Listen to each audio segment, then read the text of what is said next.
तो फिल्म की शुरुआत वॉकर नाम के एक आदमी से होती है जिसके कैबिन में हम बहुत सी ड्रग्स और पैसे दिखते हैं जिन्हें वो आग लगा देता है।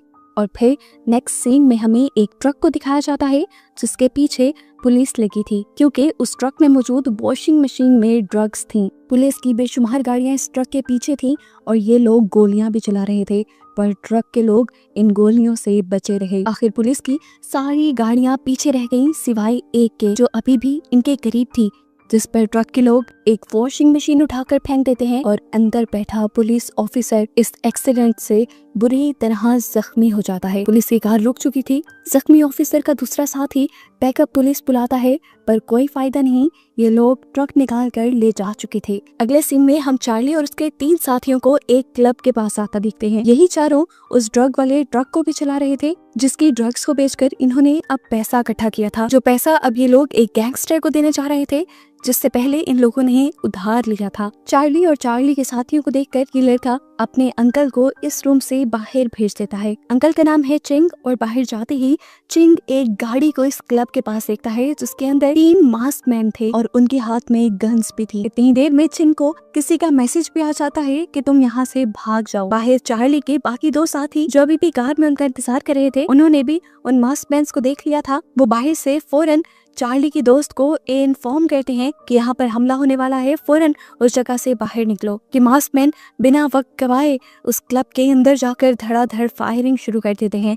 यहाँ पर भगदड़ मच जाती है और बहुत से लोग उनकी फायरिंग में मारे जाते हैं। यहाँ क्लब पे गोलियां चलने की खबर दूसरी तरफ वॉकर और उसकी साथी को भी मिल जाती है जो दोनों पुलिस ऑफिसर हैं और वो भी बिना वक्त गवाए यहाँ पर पहुंच जाते हैं। अंदर का एक भयानक नजारा दिखाया जाता है जहाँ चारों तरफ लाशें थी और खून के निशान थे। यहाँ क्या हुआ था ये जानने के लिए वॉकर और एली सीसीटीवी फुटेज देखते हैं जिसमें वॉकर चार्ली को भी देख लेता है। वो चार्ली को जानता था, पहचानता था, लेकिन पुलिस के सामने उसने चार्ली को पहचानने से इनकार कर दिया। वॉकर फौरन यहाँ से निकलता है और एक पॉलिटिशियन के पास जाता है जिसके बारे में हमें पता चला वो चार्ली के डैड थे। वॉकर ने उससे पूछा, तुम्हें पता है कि चार्ली कहाँ है? पॉलिटिशियन ने जब ना में जवाब दिया तो चार्ली ने सीसीटीवी फुटेज दिखाई उस क्लब की जहाँ पर फायरिंग हुई थी। वो पॉलिटिशियन को वार्न कहता है कि सीसीटीवी फुटेज में साफ साफ तुम्हारा बेटा नजर आ रहा है, वो इस केस में इन्वॉल्व हो जाएगा क्योंकि देखने पे यही लग रहा है कि वो फायरिंग करने वालों के साथ है। पॉलिटिशियन डर कर वॉकर से कहता है, जो भी हो मुझे मेरा बेटा सही सलामत और जिंदा चाहिए, नहीं तो मैं तुम्हारे पास्ट के बारे में सबको बता दूंगा कि किस तरह तुमने अपने ऊपर से केस खत्म करने के लिए ऑफिशियल लॉयर्स को पैसे दिए थे। सीन कट होकर हमें दी मदर को दिखाया जाता है। ये लेडी उसी गैंग की लीडर है जिस गैंग से चार्ली और उसके साथियों ने पैसे उधार लिए थे। उसी के बेटे यानी गैंगस्टर को ये लोग पैसे वापस करने गए थे और वहाँ फायरिंग हो गई जिसमें वो गैंगस्टर मारा गया और इसी वजह से मदर बहुत ज्यादा उदास है और गुस्से में भी है। वो अपने भाई चिंग के ऊपर बंदूक तान देते हैं और उससे पूछते हैं, बताओ इसकी मौत कैसे हुई और जब ये सब हुआ तो उस वक्त तुम कहाँ थे? चिंग कहता है कि मुझे पहले ही आपके बेटे ने बाहर भेज दिया था। मदर ने पूछा, तो तुम आखिर कैसे बच गए? और तब चिंग की मेमोरी से हमें पता चला कि हमला करने वाले लोगों का कहीं ना कहीं उसके साथ लिंक था और हमला होने से पहले ही चिंग को हमले की खबर हो चुकी थी, इसीलिए वो वहाँ से भाग गया था। लेकिन ये बात वो अपनी बहन यानी मदर को नहीं बताता। यहाँ वॉकर को दिखाया जाता है जिसका टारगेट है चार्ली को ढूंढना। वो उस बाहर के एक करीबी क्लिनिक में जाता है जहाँ बाहर के जख्मी लोग अपना इलाज करवा रहे थे। वो उससे धमका कर पूछता है कि मुझे बताओ कि वहाँ क्या हुआ था। वो लड़का भी ज्यादा कुछ नहीं जानता था। उसने वॉकर को बताया कि मैंने बस इतना देखा है कि वहाँ 3 मास्क पहने आदमी आए थे जिन्होंने धड़ाधड़ फायरिंग शुरू कर दी। उसके बाद बहुत से लोग मर गए और जख्मी हो गए। इससे ज्यादा मैं कुछ नहीं जानता। इसके बाद वो हॉस्पिटल में अपने उस जख्मी साथी से मिलने के लिए जाता है जिसके ऊपर मशीन फेंकी गई थी। वहाँ बैठे बाकी पुलिस ऑफिसर्स से उसे पता चलता है कि मशीन फेंकने वाला भी कोई और नहीं बल्कि चार्ली ही था। वॉकर के सभी साथी ये बात जानते थे कि वॉकर कहीं ना कहीं चार्ली का साथ देगा क्योंकि चार्ली के डैड से उसका गहरा ताल्लुक है, इसीलिए वो उसे जख्मी ऑफिसर से मिलने की इजाजत नहीं देते। फिर वॉकर उस जख्मी ऑफिसर की वाइफ से मिलता है जिसने वॉकर को बताया कि एक्सीडेंट से कुछ देर पहले मेरी उससे बात हुई थी। वो तुम्हारा ही नाम ले रहा था और कह रहा था कि कोई 5 पुलिस वाले बड़ी मुश्किल में पड़ने वाले हैं। यहाँ से हमें वॉकर के पास का एक ग्लिम्स दिखाया जाता है जहाँ वॉकर और उसके साथी पुलिस ऑफिसर्स ड्रग्स की चोरी भी करते थे और डीलिंग भी करते थे। और जब उनके एक साथी ने उनका राज फाश करने की बात की तो वॉकर ने उसे मार दिया। इसी वजह से वॉकर के ऊपर केस बना था और उसी केस को खत्म करने में चार्ली के डैड ने वॉकर की हेल्प की थी। और इसी पास्ट की धमकी चार्ली के डैड वॉकर को देकर वॉकर से अपने बेटे की तलाश करवा रहे थे। सीन कट होकर अब हमें फाइनली चार्ली और उसकी दोस्त को दिखाया जाता है जो अपनी एक अंकल के पास जाते हैं। चार्ली की दोस्त अपने अंकल से कहती है, प्लीज आप हमें नकली पासपोर्ट बनवाने में हेल्प करें ताकि हम इस जगह से भाग सके। पुलिस इस टाइम हमारे पीछे पड़ी हुई है। वॉकर पुलिस स्टेशन आ जाता है तो उसके साथ ही एली उसे मदर की पिक्चर दिखाती है जो कि गैंगस्टर है। वो बताती है कि इस गैंगस्टर का बेटा भी उस दिन क्लब में मारा गया है और वो अब चुप नहीं बैठेगी। इतनी देर में वॉकर के पास उसकी बॉस आती है और उसे वार्न करती है कि अगली मर्तबा तुमने कोई गलती की तो तुम्हें मैं निकाल दूंगी।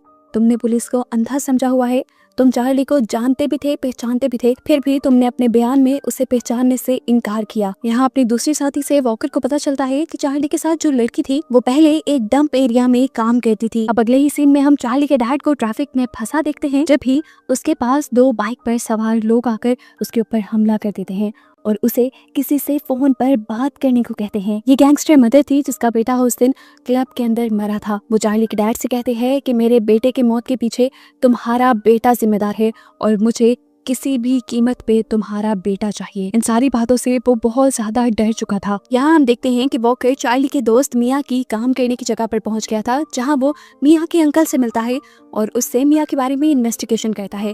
पहले तो अंकल मिया के बारे में कुछ भी बताने से मना कर देते हैं, लेकिन जब वॉकर उसे धमकाता है अपना आईडी दिखाते हुए तो वो बता देता है कि मिया और चार्ली दोनों ही इस मुल्क से भागने की तैयारी कर रहे हैं। इतनी ही देर में वॉकर को बाहर से पुलिस कार्स की आवाज भी आने लग जाती है और वो इस आदमी से कहता है, अगर पुलिस वाले तुमसे मेरे बारे में पूछे तो साफ इनकार कर देना, नहीं तो मैं तुम्हें एक जान से मार दूंगा। यहाँ हम देखते हैं कि मदर ने चार्ली के एक तीसरे साथी को पकड़ लिया था। वो लड़का मदर को देखकर काफी डर जाता है और बताता है कि मेरा उस सब में कोई कसूर नहीं, मैं तो उस रात गाड़ी के बाहर बैठा था और मैंने बस इतना देखा कि मास्क पहने 3 लोग उस क्लब के अंदर गए और उन्होंने ही वो फायरिंग भी की थी। मैं चार्ली के बारे में तो नहीं जानता, लेकिन मैं चार्ली की दोस्त मिया के बारे में जान और उस तक आपको पहुंचा सकता हूँ अगर आप मुझे कोई नुकसान ना पहुंचाए तो। अगले सीन में हम वॉकर को देखते हैं जो क्लब में मिया को उसका पासपोर्ट देने के लिए आया था जो वो उसके अंकल से लेकर आया है। वो मिया से कहता है, तुम्हारी जान खतरे में है, इस टाइम पुलिस के साथ साथ मदर के लोग भी तुम्हारे पीछे पड़े हैं। अगर तुम अपनी जान बचाना चाहती हो तो मेरा साथ दो, सिर्फ मैं ही तुम्हारी जान बचा सकता हूँ, तो मुझे चार्ली का पता बता दो। फौरन ही मिया साफ इनकार कर देती है कि मैं तो चार्ली को जानती ही नहीं, अभी उसने इतना ही बोला था कि यहाँ पर पुलिस ऑफिसर्स भी आ गए। मिया उन पुलिस वालों को देखकर शॉक रह जाती है और वॉकर को एक इंटरेस्टिंग बात बताती है कि उस रात जब क्लब पे हमला हुआ था तो तीनों मास्क मैन में से उसने जिस एक का चेहरा देखा था वो वही पुलिस वाला था जो इनकी तरफ आ रहा था। ये बात सुनकर तो वॉकर भी शॉक में रह गया। अब वो पुलिस ऑफिसर भी वॉकर के पास आ जाते हैं और वो पुलिस वालों की तरह बिहेव नहीं करते बल्कि किसी गुंडों की तरह बिहेव करते हुए वॉकर से कहते हैं, इस लड़के को हमारे हवाले कर दो क्योंकि इसके दोस्त ने हमारा बड़ा नुकसान किया है। वॉकर भी उन्हीं की लैंग्वेज में उनसे बात करता है और कहता है, मैं इसे तुम्हें नहीं दे सकता क्योंकि अभी मुझे इससे काम है। इस बात पर वॉकर और इन तीनों पुलिस वालों के दरमियान में लड़ाई हो जाती है और इतनी ही देर में यहाँ पर मदर गैंगस्टर के लोग भी आ जाते हैं जो आते ही मिया को देखकर मिया के ऊपर फायरिंग शुरू कर चुके थे। वॉकर मिया को प्रोटेक्ट करने की बहुत कोशिश तो करता है लेकिन उनके ऑपोजिट लोग बहुत ज्यादा थे। अपने आप को बचाने के लिए मिया भी इनसे लड़ती है और साथ में वॉकर भी। अब पुलिस वाले भी मिया को लेकर जाना चाहते हैं और मदर गैंगस्टर के लोग भी, तो इस तरह कुछ आपस में इनकी भी लड़ाई हो जाती है। इतनी देर में यहाँ पर चार्ली भी पहुंच जाता है मिया की जान बचाने के लिए।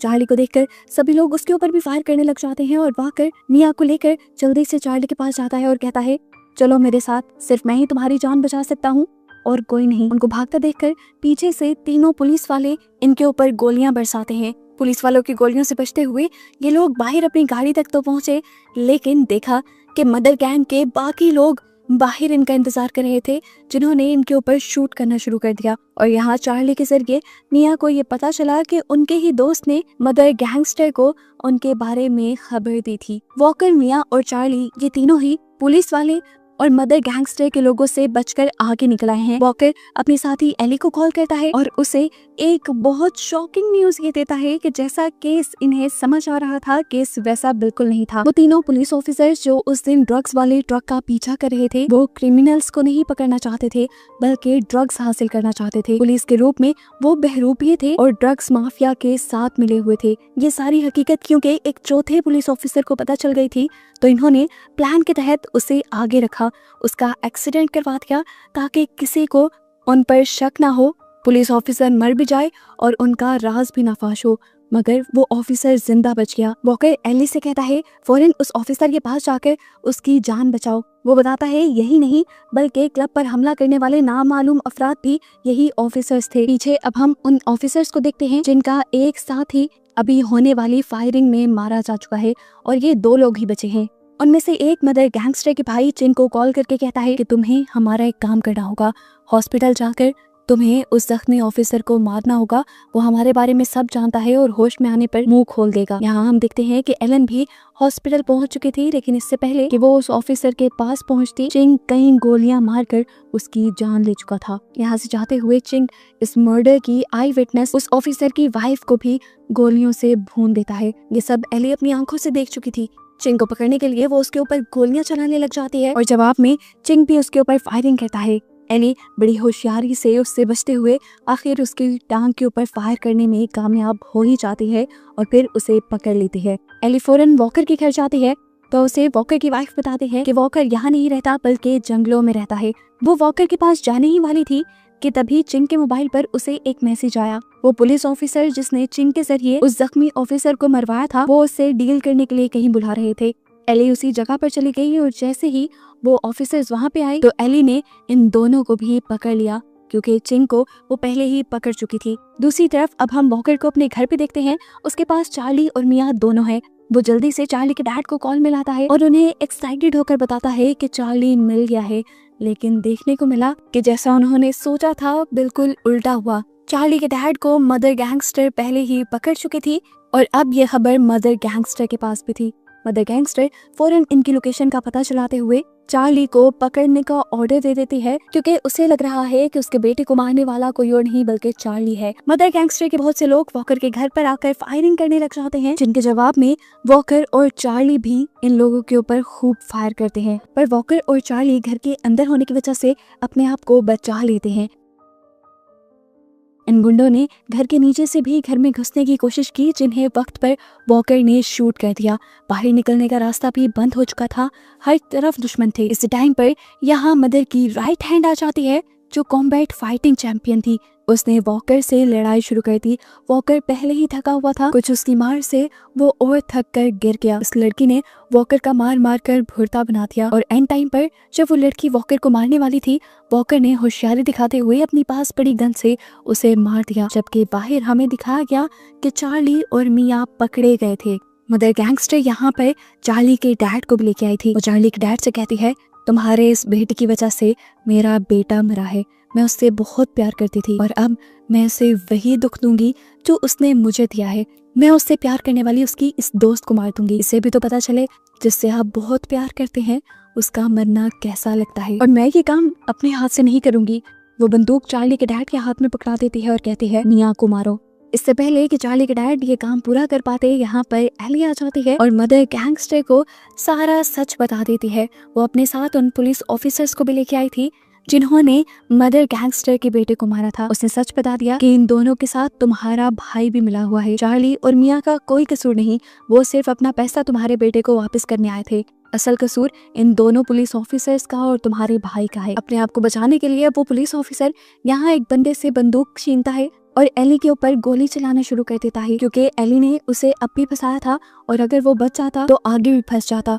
इधर मदर गैंगस्टर जो चिनको यानी अपने भाई को गुस्से में आकर गोली मारने वाली थी, उसका भाई उससे पहले ही उसे फायर कर देता है और वो यहीं पर मर जाती है। जिसके बाद वो पुलिस ऑफिसर्स जो उस दिन बहरूपिये के रूप में क्लब में आए थे, वो चार्ली और मिया को मारने की कोशिश करते हैं क्योंकि वो उस दिन के आई विटनेस थे। लेकिन यहाँ चार्ली के डैड अपने बेटे के सामने आकर उसकी गोलियां खुद पे लेकर अपनी जान दे देते हैं। ये सारा माहौल देखकर वॉकर भी बाहर निकलता है और यहाँ के लोगों पर गोलियां चलाता है ताकि वो अपनी साथ ही एली को बचा सके। वॉकर अब बेदर्दी से उन दोनों करप्ट पुलिस ऑफिसर्स में से एक को शूट करके खत्म कर देता है। अब बचा था बस वो एक ही ऑफिसर जो पैसों का बैग लेकर यहाँ से भागने लगा, लेकिन वॉकर ने उसका पीछा किया और उस पर गोलियां चला दी। मरते हुए इस आदमी ने वॉकर के ऊपर भी गोली चलाई, लेकिन वॉकर सिर्फ जख्मी हुआ और वो वाला ऑफिसर मर गया। यहाँ क्राइम सीन पर हमें दिखाया जाता है कि सभी लोग तकरीबन मारे गए थे, लेकिन मिया और चार्ली अभी भी जिंदा थे।